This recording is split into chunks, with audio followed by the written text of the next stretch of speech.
Good morning, I'm Kimberly Charrington, and on behalf of the National Institute for Deterrence Studies, or NIDS, it's my pleasure to welcome you to today's seminar, Hollywood versus Reality, Nuclear Deterrence in the Age of Dynamite and Oppenheimer, with our own Peter Huessy and Dr. Adam Lowther. Next Friday, we have Dr. James Petrosky, Curtis McGiffin, and Kirk Fancher. That's December 12th. For an in-depth discussion on our NIDS latest research insights with a proposed nuclear posture review for 2026. Don't miss that one. On December 19th, join us for Strategic Perspective on Nuclear Modernization with Dave Hogland, Acting Deputy Administrator for Defense Programs at DOE. If you'd like to explore more of our work, including upcoming events, publications, reports, and our podcasts, please visit thinkdeterrence.com. We're constantly adding new speakers and content, so be sure to check back often and follow us on social media to stay informed. If you or your colleagues would like future invitations directly coming to your email, just email me at kcharrington@thinkdeterrence.com and I will get you on the invite list. Throughout today's presentation, we encourage you to submit your questions in the Q&A button at the top of your screen or right in the chat. We will address them during the Q&A portion of the seminar. Now, I'm delighted to introduce our host for today's discussion, and also the guest for today's discussion, the admired Mr. Peter Huessy, President and Senior Director of Strategic Deterrence Studies at Geostrategic Analysis and a Senior Fellow here at NIDS. Peter, the floor is yours. Thank you very much, Kimberly, and I want to welcome our guests. We had a little over 90 signed up, which I want to thank everybody, particularly those here who are our sponsors. And I want to welcome our President, Jim Petrosky, who's joining us today, and our Vice President, my colleague Adam Lowther, who is talking to us from the sands of Saudi Arabia while I'm looking outside here and seeing snow. So that's quite a contrast. But my remarks today are on Mr. Oppenheimer, the movie Oppenheimer, the book by Annie Sorensen on nuclear war, and Dynamite, the recent movie which talked about an attack on the United States. And what I'm calling it is we're blowing up nuclear deterrence and protection is what these three elements have tried to do. Because what they want to do is scrap nuclear deterrence for abolition, but they don't tell us how to get to abolition, number one, and number two, what do we do in the interim? In fact, Annie Sorensen, when asked about current nuclear deterrence, said it's mad, and she wasn't talking about mutual assured destruction. She said mad is in crazy. And she said, you need to get rid of it. Let's walk back a little bit about Oppenheimer. There's a major issue that is completely lost in the Oppenheimer movie. One is that the H-bomb was developed and tested by the Atomic Energy Commission, and it allowed us to build very small warheads that were very, very powerful, which means, guess what? After Sputnik, when Bernie Schriever and others were told, go build us some submarines and ICBMs, we could put these small warheads on the SLBM missiles, and they could fit within a submarine, which at the time people thought was crazy. But I believe in over a period of 3.5 or 4 years, we developed the submarine system, and we developed Minuteman by 1962, which was 5 years later after Sputnik. And it was an extraordinary achievement at the time of which we did not know we could get there.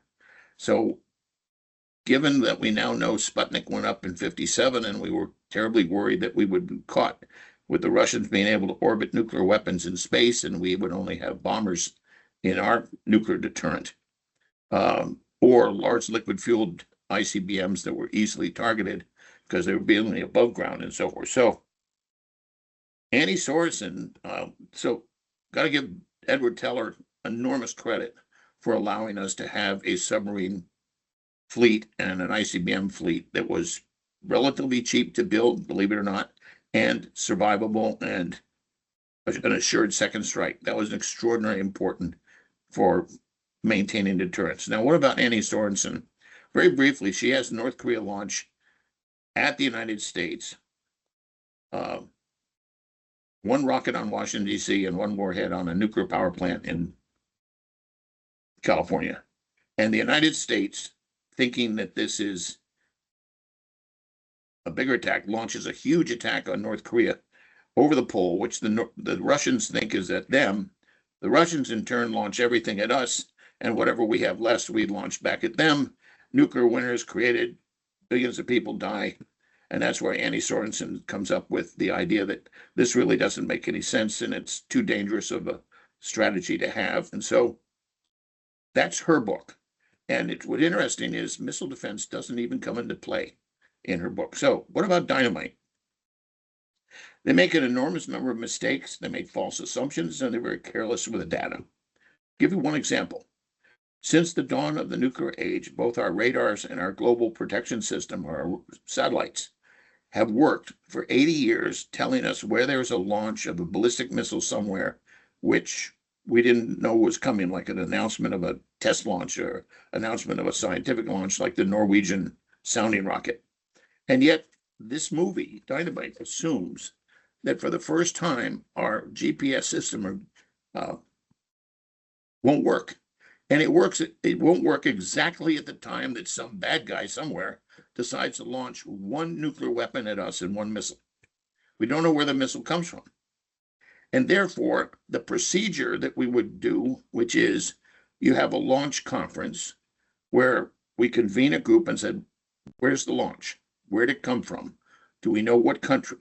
Do we know where it's going? Once you do that procedure, you then can go to the next step, which is what options should we tell the President of the United States that he or she have with respect to responding?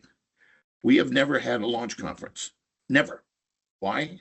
Because our deterrent works, number one, and number two, our satellite system will know where something comes from, and the bad guys will know that, oops, they'll figure out who launched this, and we'll be toast because the United States will retaliate against us.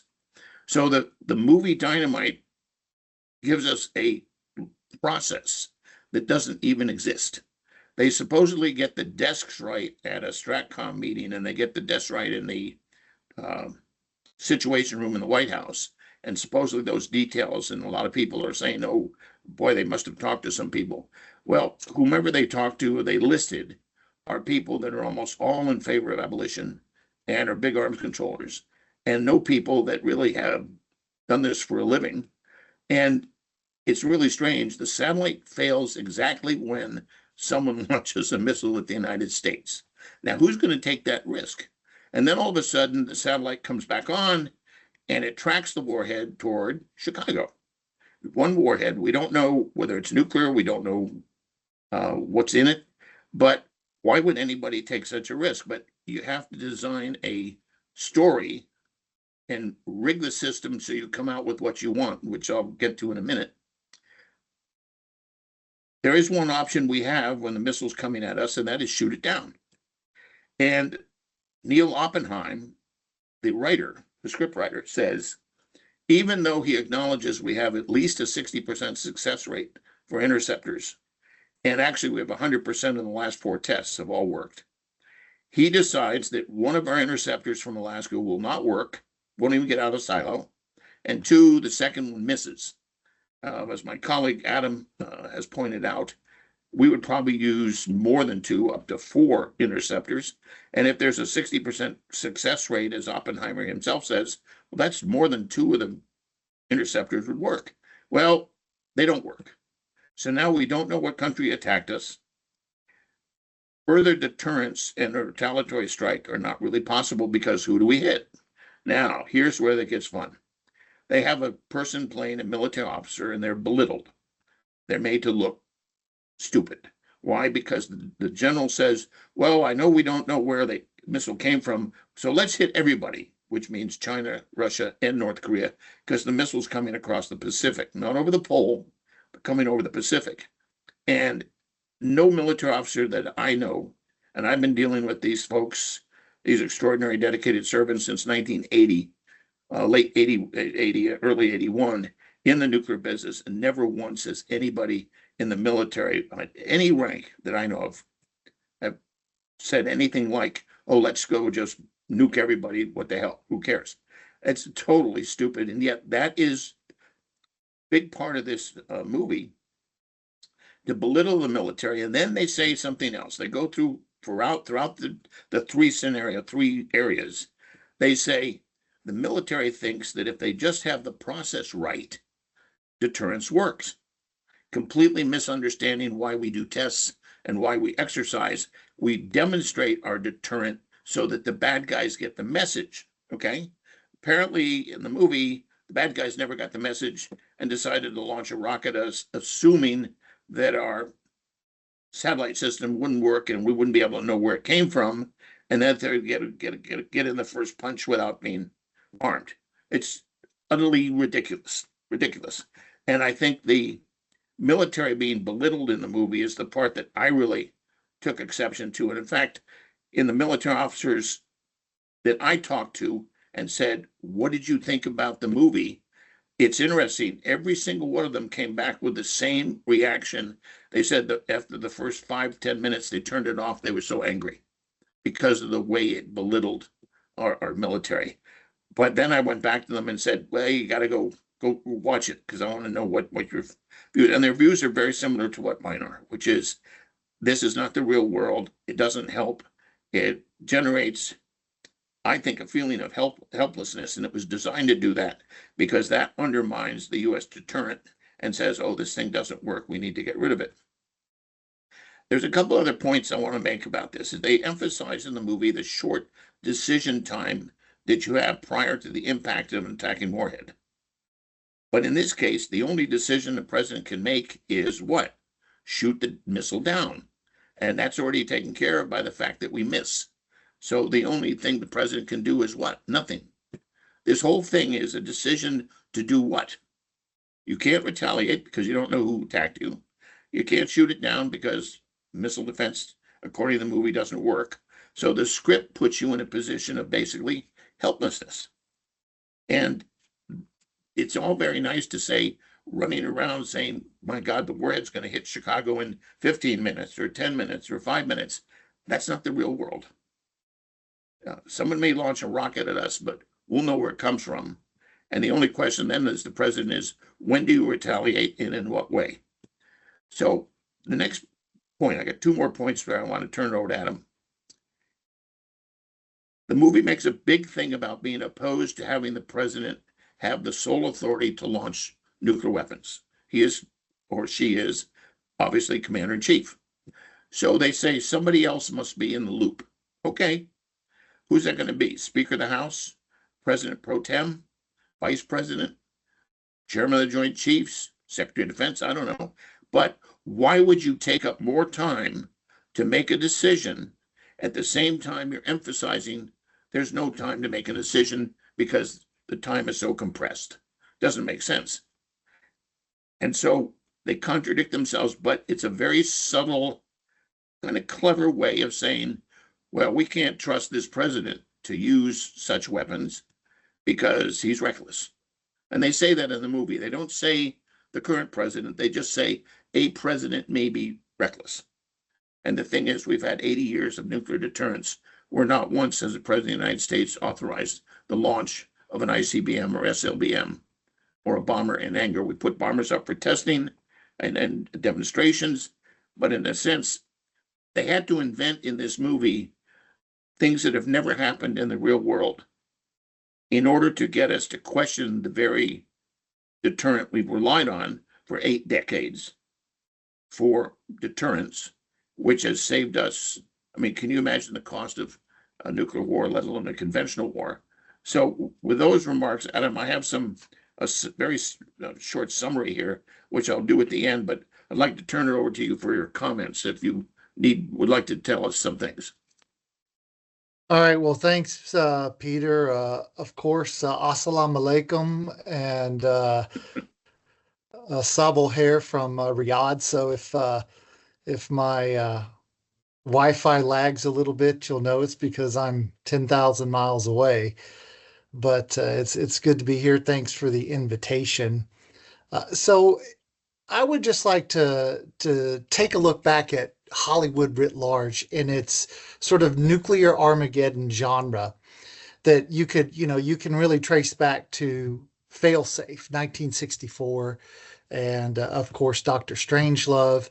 And if you look at the genre writ large, take Failsafe, for example. So Failsafe posits that the United States, through a series of mistakes, a series of failures, accidentally starts nuclear war. And then, of course, we do it. And then we allow the Russians, we have to allow our cities to New York to be destroyed. And, it's, accidental nuclear war. Of course, this is a big problem. I mean, as you know, and as our audience know, it's happened quite frequently in the last 70 years. We have accidental nuclear wars all the time. But if you watch Failsafe, it was imminent. Of course, it hasn't happened. If you look at Dr. Strangelove, there are secret systems that we don't know about that are going to launch global Armageddon. And if you didn't know, when you fly the bomber, you can actually ride the bomb to its target. I mean, that's something we can do.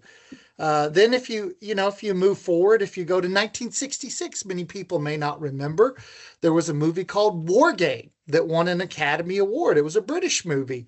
And in that, we had 3 minutes of warning time, and then we had a British apocalypse based on an attack from a submarine. And of course, with that one, much of what was said was inaccurate. The weapon's effects, the causes, and what we expected to happen, it was inaccurate. Then let's jump to 1983 when we have War Games. Do you want to play a game? And in that one, of course, we come very close to Armageddon because of a computer error.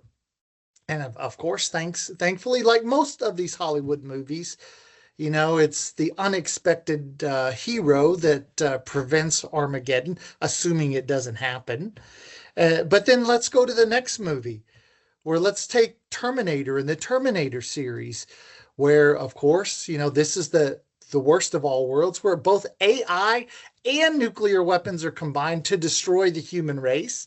And of course, then we have time travel, and we're constantly fighting AI-enabled robots, and which is perhaps only slightly better than the world that we live in Mad Max. It was a great series of movies as well, in which we live in this post-apocalyptic world and we see how terrible it is. And of course, who do we blame? Well, we blame nuclear weapons for creating it. Now, many of you may not have seen a movie that was called Outside the Wire, which was, of course, a post-apocalyptic movie in which we're using robots, AI-enabled robots, to go fight the bad guys. But it was another one that was, pretty inaccurate and exactly what would happen if a nuclear weapon were ever used. And then let's jump to Oppenheimer. So take the Oppenheimer movie.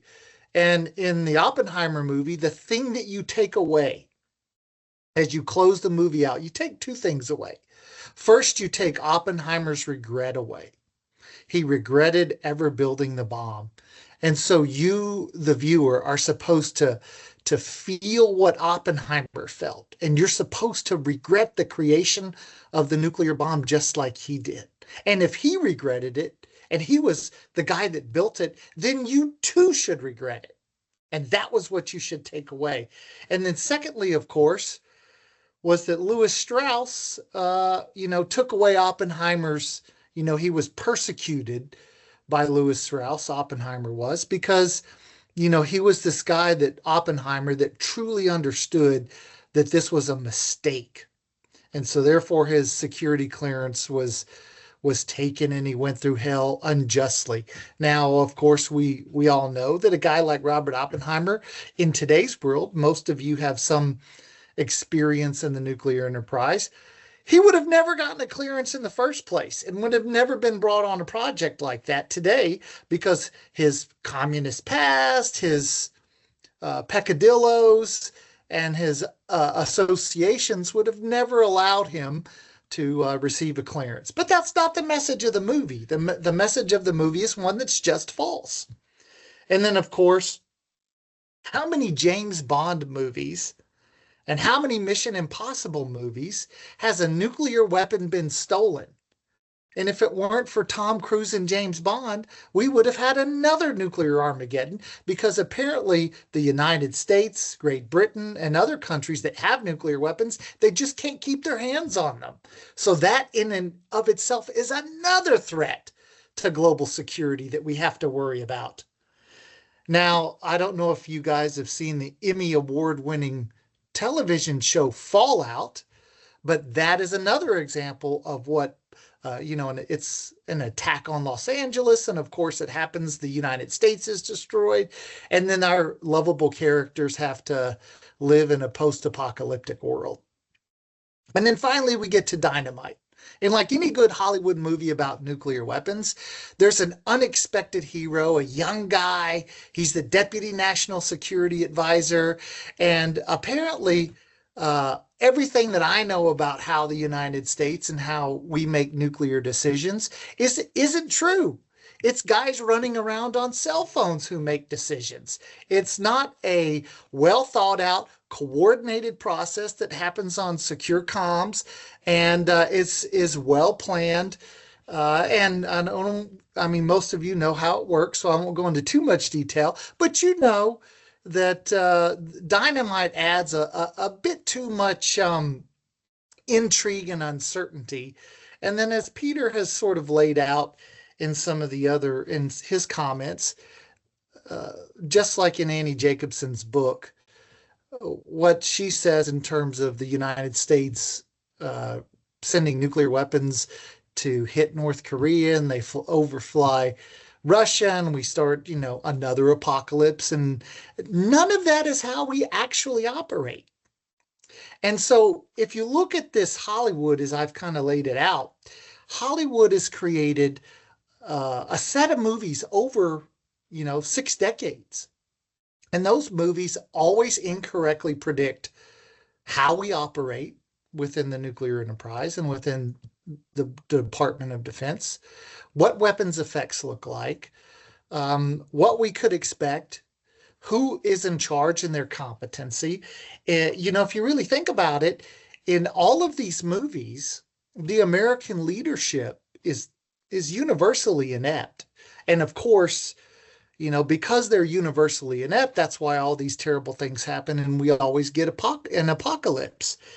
And they're never actually accurate in predicting or illustrating the competency of the military, the competency of the political leadership, what weapons effects actually look like, how we employ weapons, what that process is. Now, it may be secret in the fine details, but it is available for us to, to put into those movies in a more accurate way. And then I guess I would finally conclude my comments by saying, I think we as a nuclear community need to do a bit more. I mean, while we may dismiss these movies as sort of entertainment in Hollywood, they do leave an impression.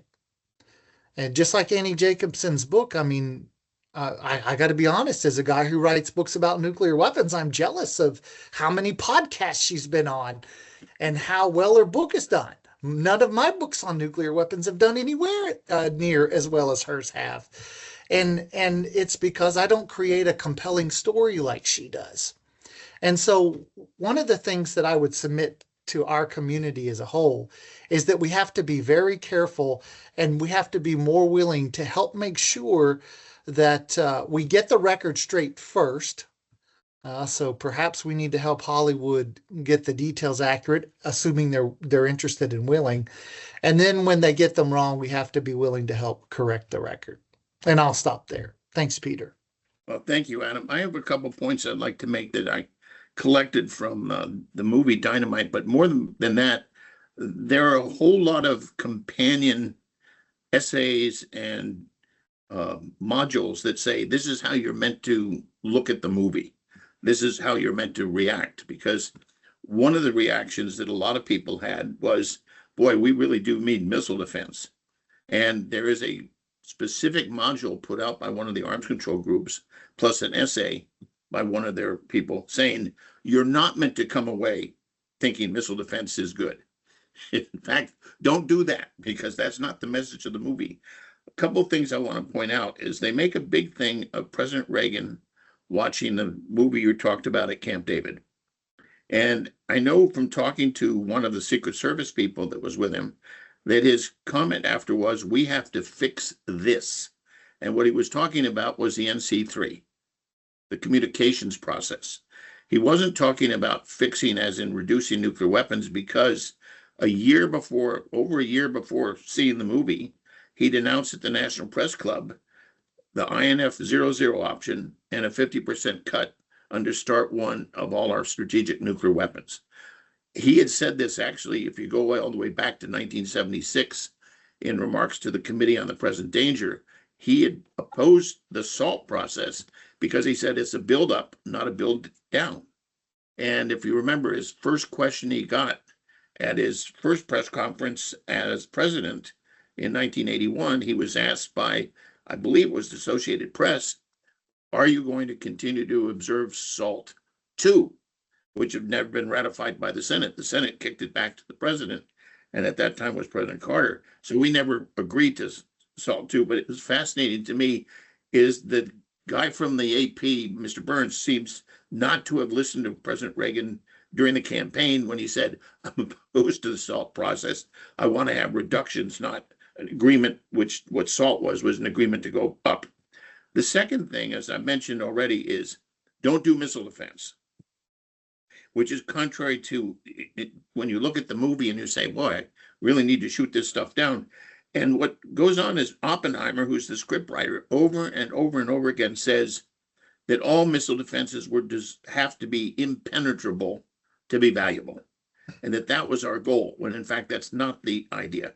Israel does not have an impenetrable missile defense. They've just been able to shoot down over 95% of everything, which dramatically changed the leverage they had in a war with Gaza and Hezbollah and Iran.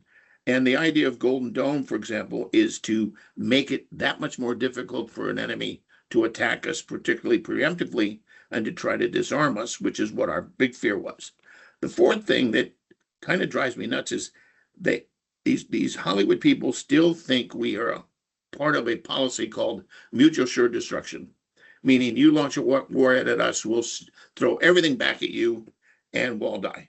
And that doesn't make sense, when in fact that hasn't been our policy, I would say, from at least the early 1950s, when in fact we had massive retaliation, which is what Eisenhower wanted to do. If the Russian tanks came across the Fulda Gap into Western Europe, we would massively attack their military capability and not necessarily blow Moscow and St. Petersburg off the map of the year. Now, the last 2 points I think is really, really important. In 1979, there was a false warning. Someone put a training tape in one of the computers at Omaha, and there was a warning that there was a Russian attack, Soviet attack coming with missiles. I know one of the pilots at one of our Air Force bases actually got into his B-52 and was ready to taxi when he got a call and saying, "Don't worry, false alarm, don't worry about it." What's interesting is that was used as the basis to assume that we're going to have this problem continuously, where we have a false warning of an attack. We then launch our weapons and then we find out, oops, there was a mistake. What happened is that the industry went in, was asked by the Stratcom, "Will you fix this thing so that whenever we do a training tape, it doesn't go on the regular system?" Which they did. And the Senate Armed Services Committee, Gary Hart from Colorado and Barry Goldwater from Arizona, jointly wrote a report for the committee saying, "We have fixed this." And yet that was 1979, and 80 was when the report came out. But we had a number of people just a couple of years ago, and for the last decade or so, saying that this was a real problem and that we had to get rid of our ICBMs because, my God, President might be falsely informed about an attack and launch them, when in fact it's been fixed. The other point I want to make is in 1999, Boris Yeltsin signed in April of that year a memo, and the memo said, "Build me low yield, highly accurate battlefield nuclear weapons, which I can use." And the person who probably wrote that was Mr. Putin, because I believe he was secretary of the National Security Council at the time, of their version of the National Security Council. And that is what Mr. Putin has done, because as people, our friends like Mark Schneider and others have pointed out, the Russians have at least 1,900, 2,000 theater nuclear weapons, and Mark thinks they probably have around 4,000. And Jim Howe down in Alabama also thinks that they have that number. And what's interesting is a new book has come out from Harvard by a Chinese gentleman who says we made a mistake. The Chinese warheads are a lot smaller than we thought they were. And this is a very long book. But what's interesting is that means the Chinese can put a lot more warheads on their existing missiles than we thought they could. And when my friend Jim Howe and Rick Fisher, two top-notch experts in this business, they gave me some numbers yesterday, and it was, if you look at the estimates we made in 2022 of what China would be like in 2030, 2035, they determined that we were 800% low compared to what we're saying today about missiles, and 1,000%, tenfold lower than what the warheads will be in the year 2030, 2035.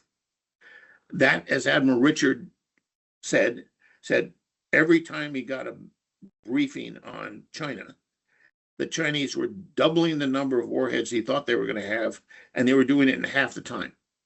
Now, he was our former strat commander. He's retired. He's now going to be head of the, I can't remember. It's the Institute for Defense Analysis. Defense Analysis. Larry Welch was. And so he's going to be in March, I believe. And I think that's a great thing that he will be there. So the mythologies that are re-emphasized by these movies and books do a real disservice, because it's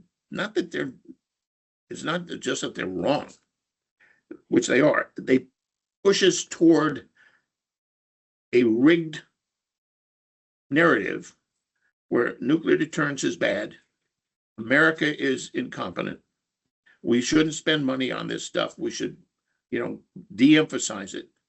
And we miss the fact that the bad guys out there are the problem, not STRATCOM, not Global Strike, not A-10 in the Air Force, or not SSP. These are courageous, wonderfully competent people who have kept us safe for 8 decades, and they continue to do so.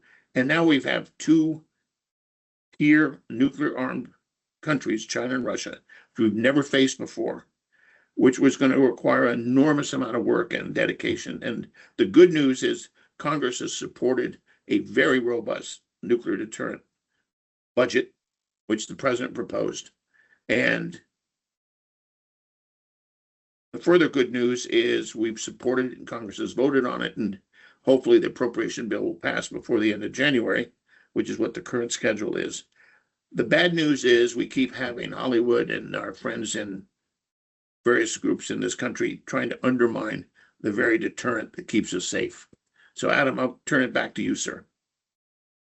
I guess I would just make a couple of points, and that would be, for Hollywood, if they were to actually get the processes, the effects, the process right, the movie wouldn't be particularly interesting. Because you wouldn't have a hero winging it, and through sheer determination and just good luck, the world is saved. That's basically the storyline of every Mission Impossible movie, and that wouldn't be possible. And so therefore, that they'd never do that. And what I would like to see, since we're talking about Hollywood and its coverage of nuclear weapons, what I would like to see is a movie. And in that movie, we've denuclearized, and there's no more nuclear weapons. But now there's World War III, and it's a conventional war. And based on the fact that the world's population has grown by 400% since 1945, we need to see a war in which 500 million people are killed. because that would be, that would be the percentages if we had a World War III. So we need 500 million dead through conventional war. And then we need, the ending of the movie to say something like, had we just not eliminated nuclear weapons, we could have avoided this. And then we can have what I think would be a far more accurate movie with actually an interesting plot line. And you can have heroes throughout the movie who save, countless lives. But you're going to still end up at the point where you have hundreds of millions dead in a conventional conflict. And we've gotten a lot better at killing conventionally than we were in 1945. So the ability to do that is actually pretty accurate. We have lots of Russians and angry Russians, and we've got the Chinese who are expansionists, and we've got the United States and Europe. So we've got all of the combatants that you need for such a movie. Now, that's the movie I would like to see, but I don't think it's the movie Hollywood would ever actually produce and send to a theater. Well, Adam, it's interesting that Admiral Meese some time ago, back in, I think it was 2012, wrote an extraordinarily good piece for the Undersea Warfare magazine about nuclear deterrence. And he had a chart in there that the chief of naval operations had put, and it showed the number of people dying in war per 100,000 people, the rate. And it showed through the last 400 or 500 years of history, and then it falls off a table at 1945. It's really quite interesting what very small percent of the number of people that die every year in warfare, even though, as you said, we're getting very good at this stuff in terms of terrorism and wars of national liberation and the things that we saw all during the Cold War. But the numbers really did fall off the table. And part of it is nuclear weapons have kept the world from an all-out conventional war, albeit there are a lot of conflicts going on in the world that are horrible, and they've killed a lot of people. But it is quite remarkable, the numbers that Admiral Meese put in that paper, and it does show you that nuclear deterrence has had an extraordinary impact on dramatically curtailing the number of people that, I think in World War I and World War II, 100 million people were killed. And that was basically in 8 years of war. Yeah, I mean, it's the graph you're talking about was, the Stratcom staff built that chart Right. About 20, 30 years ago. And, the charts actually stood the test. There have been those who have challenged the accuracy of the chart, but the numbers are actually quite accurate. And, it's basically a 90+% reduction in combat related casualties post 1945. And I would submit to you that, part of the reason I mentioned population growth, I would submit to you that if you follow how populations grow, that the lack of conflict and the lack of large scale death has enabled the world's population to, burgeon as it has. And so whether that's a good thing or a bad thing, I'll leave it up to folks to decide. But the stability and the lack of warfare, large scale warfare that nuclear weapons have prevented is in some respects responsible, for the population boom we've seen. So I also think the prosperity that you see in the world and the extraordinary reduction in poverty, we've been able to kind of work around the terrible wars, like the Korean War and Vietnam. But my concern has always been the wars of, like in Ethiopia, Mozambique, and Angola, El Salvador, Colombia, because having spent time in El Salvador and looking at the extent to which the FMLN, the Cubans, and the Russians killed people in that country, killing their own people, which is what the FMLN did. I think the Black Book of Communism points out that communist societies from 1917 to the end of the Cold War, or the collapse of the Soviet Union, killed 120 million of their own people. I'm not talking about soldiers. I'm talking about their own people in order to sustain and maintain and keep power. And so part of deterrence is they obviously think more of their own survival than those of their own people. So that's why our deterrent policy is we go after the leadership, we go after the security forces that keep them in power, we go after the military capability, the weapons, and we go over the military industry that builds the weapons. We don't decide to burn down cities, which is, if there's one message I wish Hollywood would get, is drop the word mad from your vocabulary, because we don't have a mad policy. It's not our strategy. We're not bloodthirsty when it comes to that. Burning the city of Moscow or St. Petersburg to the ground is not going to stop Russia from hurling rockets at us, which I think is very, very important. What I'd like to do, Adam, now is turn it over to our president, Jim Petrosky, and see if he has any questions. And Kimberly, if you could look in the chat function and see if you see any questions, we would be delighted to hear from our audience.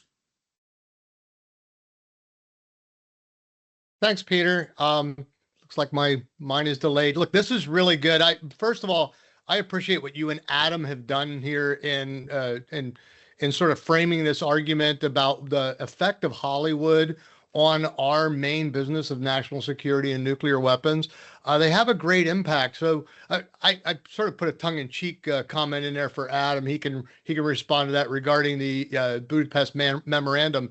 But one of my comments that people ask me as a scientist about Oppenheimer, and they'll say, well, have you seen the movie? What do you think of it? My problem is that a lot of times when Hollywood puts out information about any scientific project, it always, it's magic. It's like everything's magic, and it's not magic. It's hard work. There's airmen out there daily sitting. They're the heroes, sitting in those missile silos and working the intel, et cetera, every day. Can you speak to that, how that sort of, in my opinion, devalues what our great airmen, what our great leaders do to make sure that we are secure? Because I think most people miss that, and how we might be able to capture that.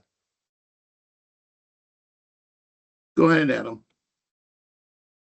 Well, I mean, that's sort of the challenge of making a good Hollywood movie, because look at the folks that are, here today who have, pulled an alert. Pulling an alert is a terrible movie. And so therefore, because it's, it's not exciting, it's not something that you would want to sit and watch for 2 hours.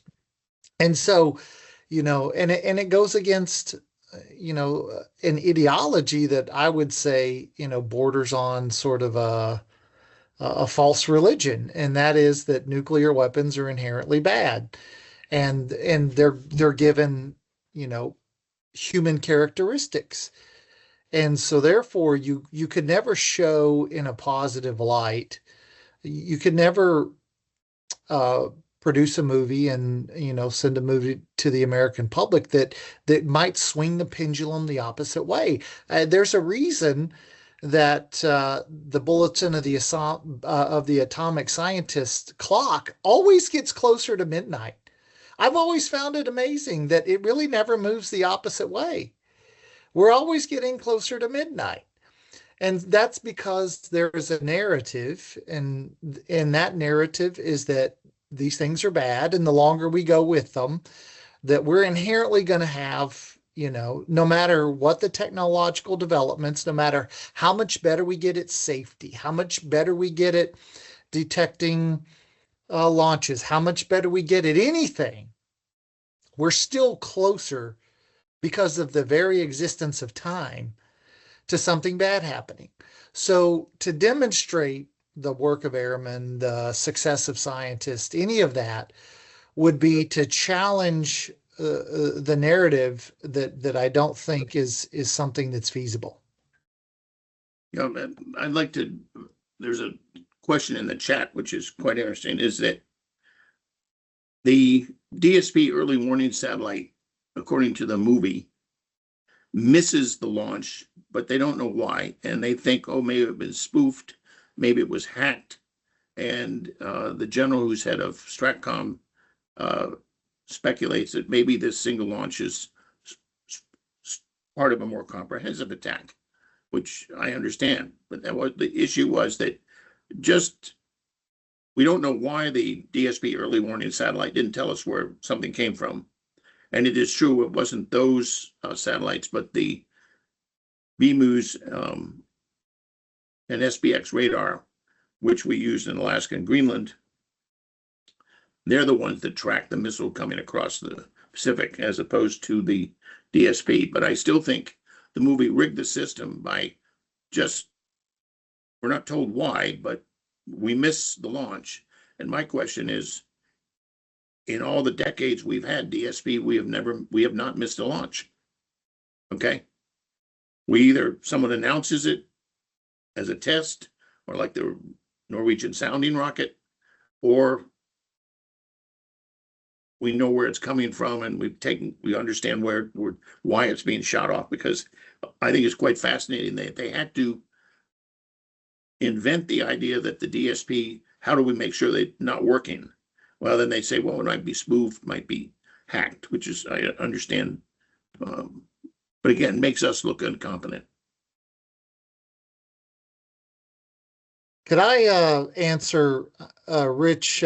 Rich asked a good question. Based on the movie House of Dynamite, should the president participate in exercise scenarios involving the use of U.S. nuclear weapons to develop a basic understanding of options? And so this is a great question. And I mean, you can speak to this, Peter, because you were there. But if I understand correct, if I remember correctly, the last president to actually participate was Reagan. And then after participating, he was told, don't do that again, because anything you may do may signal the Russians how you might respond in a given scenario.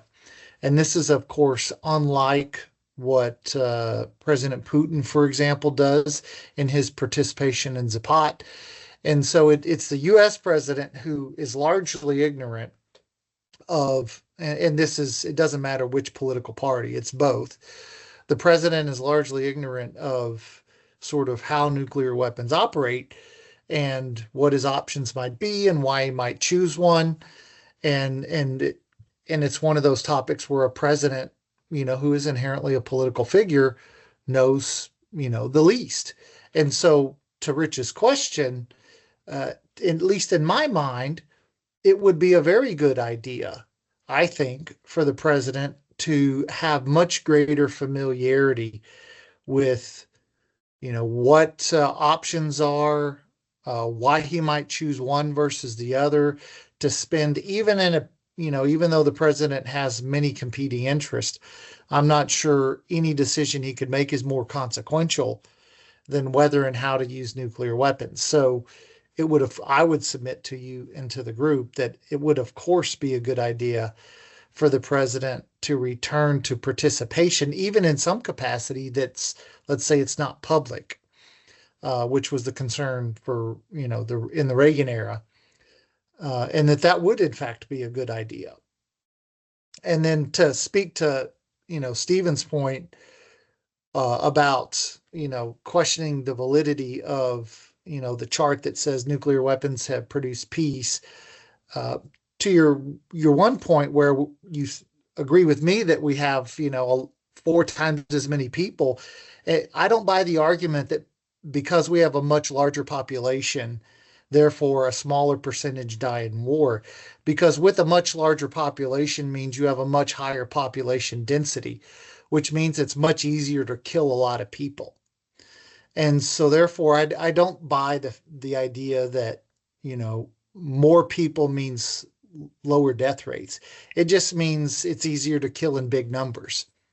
And Adam, then let me interject here, because I saw Steve's comment. If you look at the Admiral Meese chart, which people have updated, in the period between 1914 and 1945, 30 years, 3 million people a year died from war. That number is much, much lower today in gross numbers, in terms of the annual number of people dying from war. And this includes civilian as well as military. Now, I'm not including the people that the communists killed on their own, of their own people, internal in civil wars, or just the Gulag in China and Russia. But when you look at the numbers, the gross number has declined dramatically. Now, when you have a much bigger population, then the percent of the population also goes down dramatically. But when you look at the gross numbers, they are significantly less, way down, by about 90% below where they were during World War I and World War II. So I would make that point because it's more than just, oh, you have a much bigger population, same number of deaths is a lower percentage. So sorry to interrupt, Adam. Yeah, and then to the point, on numbers, let's take our last two large scale conventional conflicts. And I would argue with the death numbers that you provide, Steve, and I would say it's about 100 million. But it's not just the wars and the conflict related casualties. It's what happens after. So World War I ultimately led to the creation of the Soviet Union, which killed, 10 million Ukrainians and, at least 30 million Russians. And then World War II ultimately, was what enabled the Chinese Communist Party to win a civil war. And then that led to at least 60 million deaths of Chinese. So there's second and third order effects. And the second and third order effects of nuclear or of great power wars, of world wars, have never been positive ones. And if you look at like the economic loss from these large scale conventional wars. Now, is that to say that if a nuclear war were to happen, that it would be cost free? Of course not. But the fact that it would be very costly is why they don't happen. And I think this goes to, prospect theory. And I'm sure, many in the audience are familiar with prospect theory. And, the basic argument is that, and I would argue that it really explains why nuclear deterrence works well. And that is that because humans are naturally risk averse. And so when they have a potential loss, they tend to be irrationally risk averse. Now, when they're guaranteed a loss, they become risk acceptant, which I would submit to you explains when you tell a guy like Saddam Hussein, you must leave. He says, well, if I'm guaranteed to lose my control of Iraq, I might as well fight the Americans. And that's why, conventional deterrence fails. But nuclear deterrence holds because people say, man, a nuclear war would be terrible. So therefore, let's not fight at all. And so I would submit to you that that's probably a good reason why things work. And we, wanted to make sure we address Stephen's question because we don't want to, ignore the challenging questions. And that's a great question, Steve. Thanks for that. It's one that's worth addressing. How about, did you want to address Kathleen's question, Peter? Well, there's the question about Hollywood and Congress, because I deal with Congress a lot. And the narrative that you see in these movies, in these books. I was talking to a member of the House, senior member of the House, a number of months ago, and he said, the way we deflect Hollywood is we just show them the numbers from Russia and China. And we go, holy cow, that's bad. They're building up. So the natural inclination of most members of the House and Senate is we need to maybe not match them warhead for warhead, but as the commission on this issue in 2023 pointed out, what we have is necessary but not adequate. We need to do that. So that's it's a very good question about how to counter the Hollywood narrative. The other question was, flawed as it is, isn't it valuable to raise the issue of nuclear deterrence in the public consciousness? And I say it's valuable if you do it right, because if you do it wrong, you then have to undo the narrative, the false narrative that has become embedded. I'll give you one example. I grew up some of my life in Vermont, and I remember talking to Senator Pat Leahy, who was a friend, and I said, I really need your support for missile defense. And this was after the end of the breakup of the Soviet Union, and it was GPALs and ALPS, one by Yeltsin, one by Bush, were being proposed. And he'd come back to me and he says, "Oh, you mean Star Wars?" That was the narrative in his head. Of course, he was opposed to it. And thank God you only have about 12 co-sponsors of a bill from Senator Markey of Massachusetts and Bernie Sanders of Vermont to cut down to 150 ICBMs, 4 submarines, no bombers, and do that unilaterally. That's their bill in the hopper now. So I think, thank God I don't know how many vote. I think they have 12 co-sponsors. Last time I looked, in terms of either that or the people they thought might vote for it. So yeah, it's valuable to do. That's why we at NIDS, we spend our entire work raising consciousness about nuclear deterrence. The issue is that when you build a narrative that's false, you have to undo it in order to get back to square one, where you then can lay out something more positive. Go ahead, Adam. I didn't mean to take all that time, but I think that's really important. Yeah, I would. But to answer Kathleen's specific question about the influence of China, if you remember 20, 30 years ago, 20 years ago, there was, Saudi Arabia spent quite a bit of money in DC and the think tanks and universities to promote a positive view of Saudi Arabia. And more recently, the Chinese have focused, if you go back to like 7 years in Tibet, for example, you would notice that all of the films critical of China's, invasion and acquisition of Tibet, they've ceased. You would never find that again. And so, of course, Kathleen's right in the sense that China has spent broadly in Hollywood to fund films that either A, make China look good, or B, make sure China isn't made to look badly. And then if you actually watch Chinese films, and I would encourage people to go watch Chinese films, that are in Mandarin, those films generally have an American bad guy. And so there is a very clear effort to shape our view of China and to make it, one that is less negative. And, of course, in their own film, we are the bad guy. And so it's a very, and this is pretty consistent for the Chinese, where one thing is said in English and a second thing is said in Mandarin, because most of us don't speak it.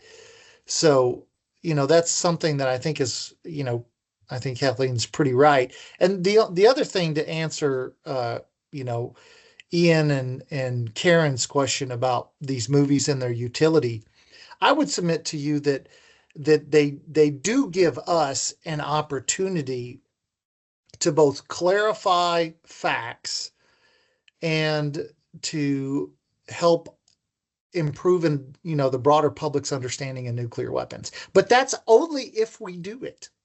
And for, the vast majority of the folks that are here today, that have spent their careers in or around the nuclear enterprise, you have to say something, and you have to write. I saw Don Cook was here. I want to see more articles from Don Cook. I want to see more articles from the other folks in the audience who are, when they see these articles or these movies or these books, like Annie Jacobson's, who know that there are factual errors.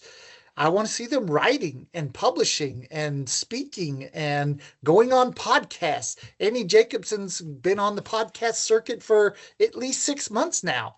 Who is the guy or gal that's followed her on the Joe Rogan show to say, hey, here's everything that's wrong with what Annie Jacobson said and why none of this is how things would happen? And so that's what I would, where I think there could be value is that, if iron sharpens iron, if that be true, then we need to be out there, iron sharpening iron, because for advocates of nuclear abolition, they're certainly out there making their case. I don't think we're as actively making our own case because we rely on, the reality of the world we live in to make the case for us. And that can work to some degree, but we still have an obligation to inform the American public. I would second what Adam has said, and I want to turn it back over to you, Jim or Kimberly, for any final remarks and what we're going to have next week. And I want to thank our audience for their participation. And I want to thank Steve Schwartz, always asks a good question. I'd like to thank you for the clarification on the individual sent me about the radars. That was important, and I'll incorporate that in my analysis of what I call the abolition trilogy. Very good. Well, we want to thank everyone for being here today. This conversation is just beginning. Feel free to send any specific questions to me. I'll pass them on to Adam and to Peter, but thank you so much, Dr. Lowther and Mr. Huessy, for sharing your expertise and shedding light on how movies can often misrepresent critical aspects of our national security. Your insights not only clarify misconceptions, but also deepen our understanding. And what a perfect time during the holidays when we're sitting at our table with guests and family to talk about these movies and sort of hash out some of the details. If you're new to NIDS, we're a 501c3 nonprofit dedicated to advancing peace and promoting stability, as Peter and Adam have told you. We do it through a strong national security and nuclear deterrent. We offer a wide range of deterrence education, from live and virtual events like this one to podcasts, publications, workshops, and courses through our NIDS Academy. We have a full lineup of events and speakers. Next week on Friday, we have one at 10 o'clock, and we hope you will join us for the NIDS proposed NPR for 2026. Please make sure you and your colleagues are on our invitation list by emailing us at nids@thinkdeterrence.com or directly to me at kcharrington@thinkdeterrence.com, and we'll get you on that guest list. Thank you for being part of our growing community, and be sure to follow us on LinkedIn, share our content with your networks, and help us spread the word. We hope you have a peaceful day.